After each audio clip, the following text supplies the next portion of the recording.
ये सबसे सुरक्षित आश्रय है जिसे मैंने देखा है, क्योंकि यह 100 साल पुराने पेड़ के अंदर चतुराई से छिपा हुआ है। इसका बाहरी आकार भी आसपास के वातावरण के साथ एकीकृत है। यहाँ तक कि अगर जंगली सुअर की बहन आधी रात को घर में घुसने की कोशिश करे तो भी यह 1 इंच भी हिल नहीं सकता। शुरुआती सर्दियों के जंगल में हर जगह सूखी टहनियाएं और पत्ते बिखरे हैं, जैसे आमाओं की बेरोजगारी। इसलिए उसने अपने कुत्ते के साथ बाहर जाकर मन को हल्का करने का निर्णय लिया। उसे अचानक एक 100 साल पुराना पेड़ मिला जो बीच से टूट गया था। कुछ साधारण ठोकरें मारने के बाद आमाओं ने तुरंत पान किया कि अंदर बहुत कुछ है। इसलिए उसने जल्दी से लकड़ी का कोयला लाया और पेड़ के तने पर चित्र बनाने लगा, यह सोचते हुए कि इसे रहने के लिए एक घर में बदल देगा। फिर आमाओं ने एक हाथ में पकड़ा और एक आरा निकाला और बनाए गए रेखाओं पर छिद्र खोदने लगा ताकि आरा आसानी से अंदर जाकर सटीक कटाई कर सके। इस तरह की चतुर योजना न केवल आश्रय के प्रवेश द्वार को निर्धारित करती है, बल्कि काटे गए लकड़ी के टुकड़े भी बड़े दरवाजे के रूप में काम आ सकते हैं। Snip snip snip.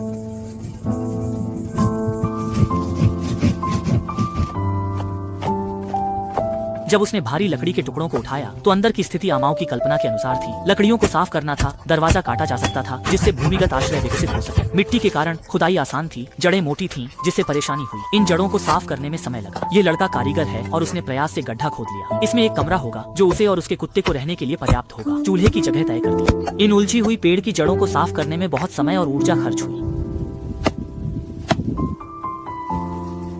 यह लड़का कारीगर है। उसने गड्ढा खोदा जिसमें कमरा हॉल है जो उसके और कुत्ते के लिए पर्याप्त है। ठंड के लिए आमाओं ने चूल्हे की जगह तय की। तापमान 0 से नीचे है, चूल्हा जरूरी है। योजना के बाद आमाओं ने चिमनी मापी और तना रखा। धुआं रोकने के लिए आमाओं ने खोखला तना सुरक्षित किया, क्योंकि तापमान 0 से नीचे जा चुका है। केवल लगातार गर्म रखने वाला चूल्हा ही सुनिश्चित कर सके कि वह रात आराम से बिता सके। योजना पूरी करने के बाद आमाओं ने धुएं के चिमनी की स्थिति को सावधानी से मापा और एक लकड़ी का तना निर्धारित स्थान पर रखा। फिर उसने लगातार नीचे की ओर जोर से ठोकरें मारना शुरू किया जब तक कि यह चूल्हे के अंदर नहीं पहुंच गया। इस तरह धुएं की समस्या आसानी से हल हो गई।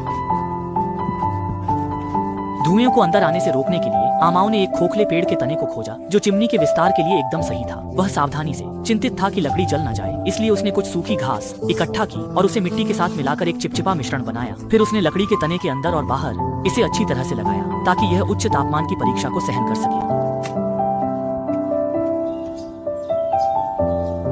सही समय पर जैसे ही आमाओं ने अपना काम पूरा किया, आसमान में बर्फ के फाहे गिरने लगे। आमाओं ने तुरंत सर्दियों की पहली आग जलाई और जैसे ही धुआं धीरे धीरे उठने लगा, इस सुनसान बंजर भूमि में आखिरकार थोड़ी गर्माहट आ गई। इसके बाद उसने कुछ लेटे हुए कंगारुओं को इकट्ठा किया और उन्हें एक एक करके सही लंबाई में काटकर आश्रय के ऊपर रख दिया ताकि वह छत के लिए सामग्री बन सके। जब वह छत बिछाने के आधे रास्ते में था, आमाओं ने पहले बिस्तर को ठीक से व्यवस्थित करने का निर्णय लिया। इसलिए उसने दीवार के कोने में एक खाई खोदी। लकड़ी की छड़ें को ठीक से एक दूसरे में डालकर एक ऐसा बिस्तर तैयार हो गया है जो जमीन से अलग है।